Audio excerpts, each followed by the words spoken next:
Bonjour, ici Nancy Marcoux, coach, formatrice et enseignante de méditation pleine conscience. Aujourd'hui, nous avons invité une collaboratrice et une amie de marque, une experte dans son domaine. Si vous vous intéressez de près ou de loin à la communication non verbale, il est certain que vous avez entendu parler de cette femme.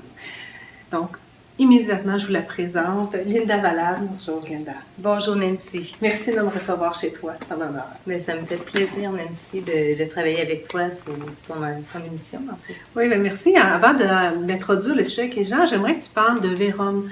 Tu es fondatrice de cette entreprise. Donc, en quelques mots, puis ensuite, je reviendrai sur notre sujet plus précis d'émission, mais d'instaurer, parler des gens un peu de ton entreprise, j'ai prêt. D'accord. Alors, Vérum est une institution de formation. On est spécialisé en communication relationnelle et principalement en communication non verbale. Donc, on aide les entreprises et les individus qui les composent, en fait, à maximiser leur relation client, leur communication, que ce soit au niveau de la vente, que ce soit au niveau de la haute direction, favoriser les communications internes et externes. Donc, merci. Et vous êtes plusieurs à m'avoir demandé justement comment arriver à maximiser notre communication relationnelle. Donc, vous doutez que les sujets de l'émission aujourd'hui, c'est à ce propos. Donc, de quelle manière la communication non verbale peut favoriser les relations, justement? En fait, le but de l'enseignement est justement de favoriser la communication parce que c'est un petit peu comme, en fait, on élargit la compréhension de l'autre. L'humain, quand on communique à 3 niveaux. Hein? On communique avec les mots, l'intonation et la gestuelle. Là, quand je vous dis la gestuelle, mais c'est aussi la posture du corps, c'est les gestes qu'on fait, c'est toutes les micro-expressions qu'on a dans le visage. Ça constitue la communication humaine. Malheureusement, on a tendance à faire confiance à ce qu'on entend. Hein? Parce qu'on a tous appris que c'est important d'écouter. Donc, on fait attention à ce qu'on entend. La façon que c'est dit, on y accorde aussi de l'importance. Mais on a tendance à pas trop observer le corps parce qu'on n'a pas nécessairement appris, que ce soit à l'école, on n'a pas appris nécessairement le décodage. On a appris de façon cumulative, en tant qu'humain, à reconnaître des sourires. Parce qu'on a appris justement à voir qu'est-ce que ça veut dire, es-tu heureuse, as-tu de la peine, on lit quand même nos non-verbales. Absolument, absolument. On est tous capables jusqu'à un certain niveau. Tout le monde, le commun des mortels est capable de communiquer, de comprendre la communication verbale. Maintenant, si on amène des clés plus grandes, de décryptage, plus pointues, là, ça nous permet d'aller à un niveau supérieur et là, d'élargir, en fait, notre compréhension de l'autre. Dans quel état est-il actuellement? Parce qu'en communication, que ce soit dans le milieu des affaires, dans le milieu thérapeutique, relations de couple, relations parents-enfants, on ne dit pas tout, on en garde un petit peu. Et quand on est capable de décrypter le corps, bien, on en sait un peu plus dans quel état est l'individu vraiment. Donc, justement, de décrypter le corps va nous permettre d'avoir une meilleure relation avec les gens, de pouvoir cerner des stratégies, peut-être des réactions, des actions qu'on pourrait avoir avec certaines personnes qui pourraient être gagnantes, plus efficaces. Oui, ça nous permet en fait de réagir, en fait, de pouvoir réorienter. Parfois, quand il arrive un conflit, souvent il est visible plus tôt dans la communication. Dans le sens que si quelqu'un est dérangé, c'est possible que son corps commence à vous dire « j'aime moins ça, ce qui se passe ». Il y a déjà des gestes qui sont révélateurs. Mais si on n'en tient pas compte, mais c'est une escalade. La personne va être un petit peu plus fâchée peut-être dans 5 minutes et ensuite, ça va être encore plus. Donc, si on est capable d'intervenir dès le départ, dès la micro-expression, on dit « oups, il y a quelque chose qui se passe, je vais réagir avant que la situation s'envenime en fait ». Donc, ça nous permet de comprendre plus rapidement, d'intervenir avant que ce soit trop tard. Si c'est une relation client, par exemple, vous êtes comme Nancy, le travail que tu fais au niveau du coaching, mais plus tu es sensible à ce qui se passe au niveau du corps de l'individu, tu es capable de cadrer, de dire « oups, il se passe quelque chose ». Tout à coup, le visage est plus rouge. Oui, et souvent, ce que je vais voir au niveau du physique et autre chose, c'est des fois ce que la personne me dit verbalement. Absolument, absolument. C'est ce que j'utilise. Oui, puis c'est important parce que là, ça vous permet, en tant que thérapeute, une clé de dire « oups ». Si la personne ne dit pas tout, c'est qu'il y a un malaise. Sinon, on livre. Quand on est confortable, quand on est dans un climat de confiance, tu es avec une bonne amie, tu sais que la personne ne va pas te juger, que la personne est là pour t'écouter, une belle ouverture, mais on se livre naturellement. Mais quand on est avec un thérapeute, Mais on paie pour aller voir un thérapeute, mais en même temps, il y a quand même des pairs qui nous habitent. Quand on est en relation d'affaires, c'est la même chose. En négociation, on ne dit pas tout. Et ce qu'il faut savoir, c'est que le corps, lui, n'a pas de filtre. Le corps va révéler parfaitement l'état émotionnel intérieur. Et si on ne veut pas révéler ce qu'on ressent, bien le verbal, lui, va donner un message différent. Et là, ça devient incohérent. On se dit, ben voyons, c'est étrange, il se passe quelque chose. Mais quand on est capable de lire le corps, on va donner priorité à ce qu'on voit pour pouvoir réorienter la communication et ramener, en fait, à des meilleures collaborations. Meilleure collaboration, des meilleures stratégies. Donc, pour les gens qui voudraient apprendre davantage, favoriser, devenir, est-ce qu'il faut être expert ou dans ce domaine-là, comme toi, tu es expert, comment te former cette expertise-là pour que les gens puissent voir un peu qu'est-ce qu'il y aurait à leur porter?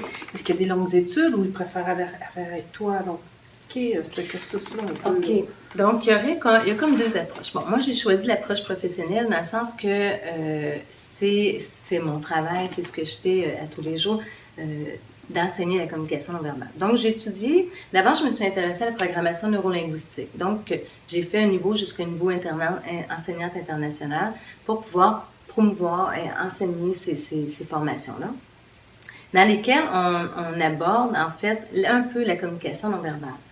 De là, je suis allée suivre un autre cursus ici à Montréal avec M. Philippe Turchet, qui est le père de la synergologie. Donc, j'ai fait un niveau de 3 ans plus un niveau de formateur là, en cours. Donc, je suis allée chercher d'autres formations qui sont vraiment pointues, qui sont tant au service en fait, des gens en affaires, des thérapeutes, qu'au service de la sécurité. On apprend à décoder des micro-expressions peu visibles à l'œil nu. Comme dans Light to Me, genre? Exactement. Exactement. Tu connais bien Light to Me? On n'était pas les seuls à apprécier cette émission. En fait, alors, c'est ça. Donc, on apprend des connaissances qui sont très pointues, mais qui ne sont pas nécessairement...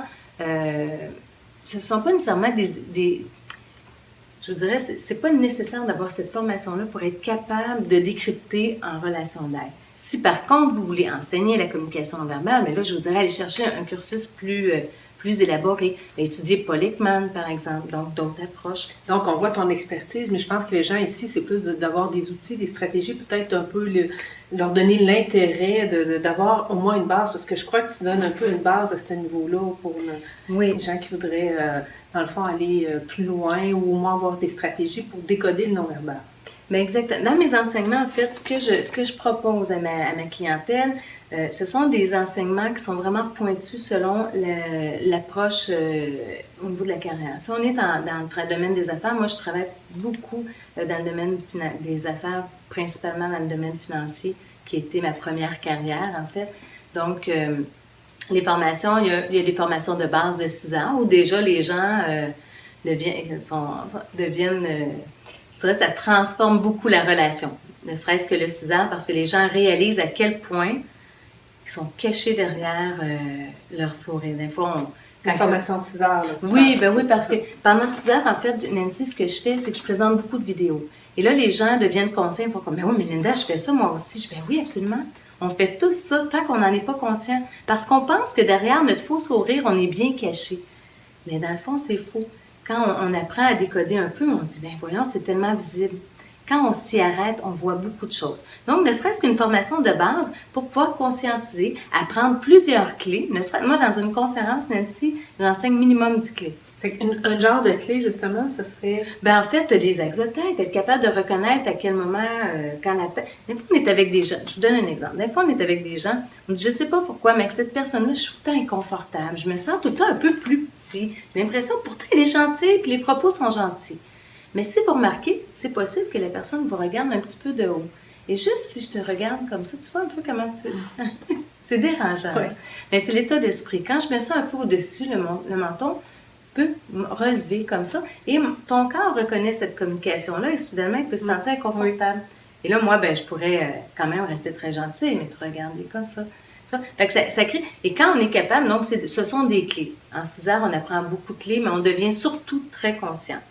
Mais là, quand les gens veulent aller plus loin, veulent devenir vraiment des meilleurs au niveau du décodage, mais là, chez nous, on offre un programme de formation qui est 8 rencontres de 3 heures où les gens terminent ce cursus-là. Et là, ils sont vraiment contents parce que ils sont capables de regarder une bande vidéo et décrypter tellement de choses. Ils me disent, Linda, on ne voyait pas ça à la formation 1, évidemment.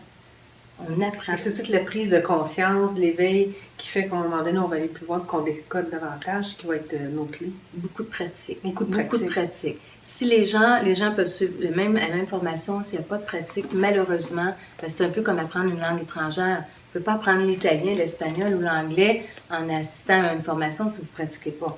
Il faut absolument pratiquer si on veut devenir bon. Par contre, la formation de base, déjà en 6 heures, on fait des bons parce qu'on devient plus conscient et on communique mieux. Et ça, on communique mieux, mais les gens sont plus confortables. Ils sont plus confortables, la relation. Il y a une magie qui s'opère. Ça crée aussi des relations plus authentiques, autant avec soi-même qu'avec les gens aussi. Ah, c'est extrêmement important. Tu touches un bon point, Nancy, quand tu parles avec soi-même, parce que, vous savez, quand on commence à s'intéresser à la communication non verbale, on se dit, là, je vais décoder tout le monde. Et là, c'est vraiment ce qu'on fait. Je vous le dis, là, on arrive à la maison, on cherche les gestes. Mais ce qui arrive, c'est qu'on finit par se décoder davantage. Et là, on prend conscience de nos patterns. On dit, ben voyons, je suis en train de me mettre au-dessus. Voilà, oups. Là, je vais rebaisser le menton. Petit micro-démangeaison. Ah, qu'est-ce qui se passe dans ma tête? Ben oui. Donc, on est plus conscient, en fait, de notre communication interne et on peut mieux s'ajuster. Donc, au départ, il y a un travail sur soi qui s'opère, qui est extraordinaire. C'est très intéressant parce que d'opérer ce travail-là va permettre de favoriser, de maximiser nos relations. Et on attend de plus en plus parler de la communication non-verbale dans tous les domaines, qu'ils soient universitaires et dans les entreprises. Donc, avec l'économie, quel lien peux-tu faire, toi, entre l'économie actuelle et non-verbale? En fait, on n'est plus dans la même économie. On ne fait plus des affaires en 2016 comme on le faisait en 1990, même en 2000. OK? La mondialisation a changé, et ça, je n'apprends rien à personne, la façon de faire des affaires. Hein? Nancy, tu es une très bonne thérapeute. Je peux travailler avec toi ou j'ai peut-être le choix de travailler sur Skype avec une thérapeute en Chine. Les deux sont aussi accessibles. Alors, qu'est-ce qui fait? Aujourd'hui, on est en compétition constamment. Alors, comment on fait pour se démarquer? Comment on fait pour choisir? Pourquoi que je choisirais Nancy plutôt qu'une autre personne? En fait, c'est la relation que je vais développer avec toi. Donc, dans un ère de numérisation comme on vit aujourd'hui, il est extrêmement important d'humaniser nos relations d'affaires, d'humaniser nos relations en tant que thérapeute pour pouvoir créer cet attachement qu'il y a entre la personne qui offre le service et la personne qui prend le service. Ce qui fait que la personne va rester fidèle à nous. C'est pas nécessairement le prix parce que, bon, la guerre des prix, vous savez, hein, bon, ça, on se bat. Exactement, c'est éclaté. On peut acheter une chaussure qui vient de eBay qui est moins dispendieux qu'au coin de la rue chez nous. Donc, c'est plus une question de prix, c'est une question de relation, de créer des relations. Et quand on est conscient de la communication non verbale, ben, on est capable de mieux comprendre l'autre, donc moins juger l'autre, être en meilleure relation, réagir plus rapidement avant qu'il y ait un conflit qui s'installe. Je vous dirais, je ne crois pas que ce soit un hasard qu'on entende parler de plus en plus de la communication non verbale au moment où, justement, on vit un type d'économie qu'on vit présentement. Donc, les gens, s'ils veulent être avant-gardistes, même encore plus pour humaniser, fidéliser, être authentique et créer cette relation-là avec le client, dans leur partenaire d'affaires. Donc, de devenir au moins minimalement une formation de base de 6 heures pour être bénéfique et maximiser tout ça. Oui, absolument, absolument. C'est déjà... Et après 6 heures, on sait très bien si on va aller plus loin. Et je vous dirais, c'est une passion. Les gens, le taux de satisfaction est extrêmement élevé. On est passionné. Écoutez, je suis pas la seule à être passionnée de la communication non verbale. Les gens qui s'inscrivent aux formations deviennent, s'ils sont pas déjà à la base, des passionnés. On est à l'affût. On veut comprendre l'autre. On veut communiquer. On sent ta passion. On sent ta passion, justement. Moi, je sens ta passion, je te connais, mais pourquoi les gens voudraient faire affaire avec toi? Ah, ben peut-être pour cette passion que je transmets. Vous savez, d'ailleurs, quand je rentre en formation pour des journées complètes, je dis aux gens, surveillez le temps, parce que moi, je l'oublie en avant. Je pourrais être 6 heures en avant à échanger, mais à un moment donné, il faut prendre des pauses aussi. Pourquoi qu'on ferait affaire avec moi? Ben, il faudrait le demander à mes clients, à ma clientèle, mais je pense que quand on aime réellement ce qu'on fait, on donne sans retenue. On veut partager au plus grand nombre. On veut... c'est plus une question de... C'est sûr, on est en affaires, on a des frais à payer, etc. Mais ça va au-delà de ça. Combien de fois qu'on m'a demandé de faire des interventions dans des situations délicates pour pouvoir entraider, aider les gens. Et quand je peux le faire, je le fais. Parce que je le sais à quel point qu'on peut aider les gens à optimiser, à comprendre davantage les autres. Donc, vous voyez, si vous voulez faire affaire avec une personne authentique, vraie, professionnelle et surtout qui veut établir et partager avec les gens, c'est avec toi, Linda. Et pour que les gens puissent te rejoindre, te contacter, de quelle manière?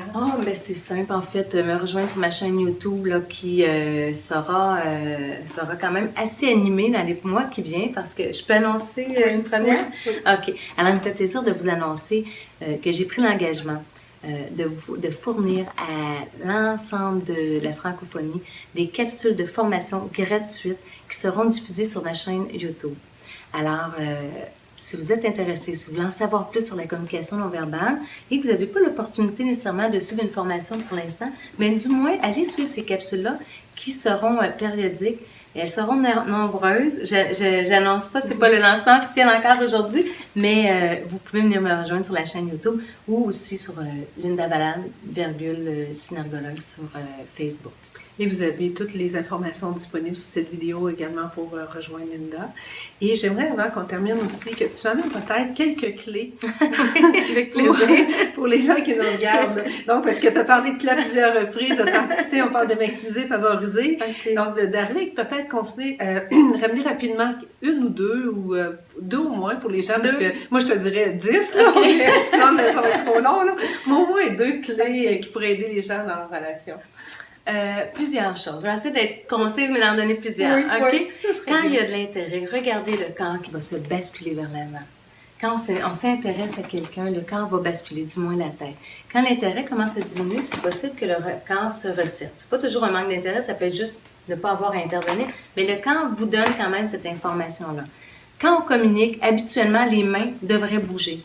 Quand elles ne bougent plus, c'est qu'il y a quelque part dans l'esprit de l'individu une forme de contrôle. On contrôle son discours, on contrôle quelque chose, on peut cacher quelque chose, on peut ne pas vouloir révéler des choses, mais habituellement, dans la communication, il devrait y avoir des gestes.